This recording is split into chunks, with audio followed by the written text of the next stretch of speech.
Today we're making zuppa toscano, an Olive Garden classic, and this is my vegan version of that. This is one of those soup Saturday kind of soups. It's gonna fill you. It is hearty, creamy, there are layers of flavor, and it's actually pretty easy to make. One of my favorite tips for how to just make soup in general, and how to get that smoky element that you normally get from the meat version with a plant-based version instead. Okay, let's get started.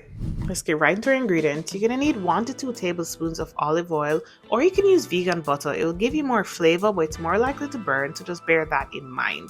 Then you're gonna need 1 medium onion diced, and I know onion sizes can vary. This is a medium versus a large onion, so you're basically just looking for 1 cup of chopped onions. Next we have garlic. So my recipe actually says 3 cloves, but that's like 3 regular size. So if they're on the smaller side, you can do like 6 basically. You're gonna also need 12 ounces of vegan sausage. You don't have to use this brand. I like to test widely available products for consistency. Plant Provisions has a more whole food sausage. If you prefer, just ensure that they're fully thawed. Now our seasonings: 1 teaspoon of smoked paprika and Italian seasoning, and half a teaspoon of red pepper flakes. Next up, our flour. I use gluten-free, so sorghum or rice flour, but you can just use regular flour as well. You're gonna need 2 tablespoons. Then our veggie broth. We're gonna need 4 cups of veggie broth, and I like to make mine from this Better Than Bouillon base since it lasts longer than the boxes. Now my recipe says 4 medium Yukon Gold potatoes. I only had 3.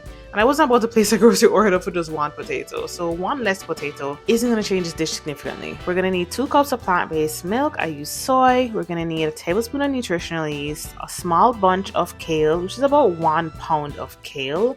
And then we're also going to need some salt and pepper that we're going to use throughout the dish in various parts. I like to use at the beginning, somewhere in the middle, and somewhere at the end as well. Plus, you're also going to need some vegan Parmesan cheese for just grating over the top, and just a little bit more red pepper flake for the top if you'd like as well. Now let's start prepping our veggies. You want to dice your onion pieces to around the same size so that they cook evenly. And I like to cut it on the smaller size just so that I'm not getting large onion chunks in my mouth. Then you're going to mince your garlic finely. You can use a garlic press, but I don't find it that hard to just mince it by hand. And then you're just going to prep that, put that to the side. Next, you're going to work on your potatoes. Wash them first, of course. Dice them into bite-sized pieces. I would say about 1/2 inch to 1 inch. I wouldn't go smaller or larger than that. So you just want a size that's bite-sized, and so it's up to your preference which one you prefer. Now we're going to start cooking. Let's heat up our oil, and then we're going to cook down our onions for about 4 minutes until it's softened and they start to develop some color. I also like to add a bit of salt here to add flavor to our onions, but it also just helps to break down the onion walls, and I love for more even and faster cooking as well for your onions. And again, cooking them alone imparts so much flavor to your dish. Add in your garlic and just mix that in. You don't want to burn it at all. And then you are going to add in your crumbled sausage, or you can crumble them while the onions are cooking to save some time and just cook them in. Stir to combine, then add in your smoked paprika. You're going to add in your red pepper flakes, and you're also going to add in your Italian seasoning.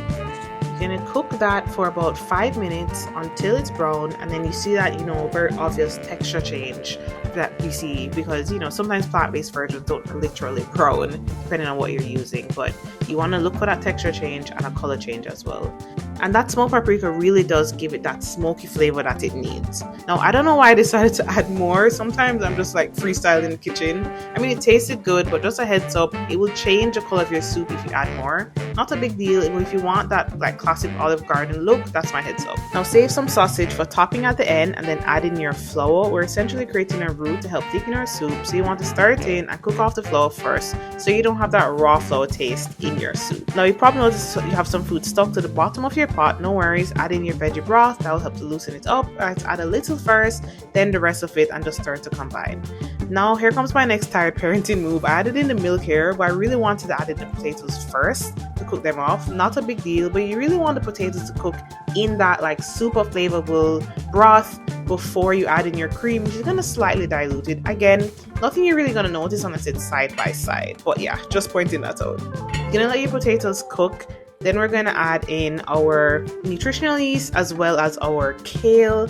Now, it looks like an impossible amount at first, but kale gets so hilariously small that you'll realize it's actually a reasonable amount. So just stir that to combine, let it cook off for a little bit, maybe just like a few minutes, about 5 minutes, until it softens and just, again, really incorporates into the soup. And again, taste right here. You can see if it needs some more salt or pepper. Then I just top it with some parm, some pepper flakes, and then you're gonna also add your reserve sausage on top as well and dig in.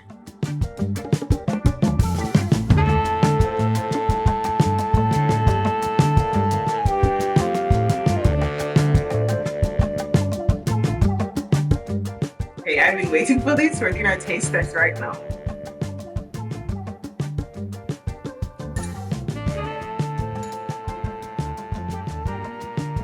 Oh, it's phenomenal.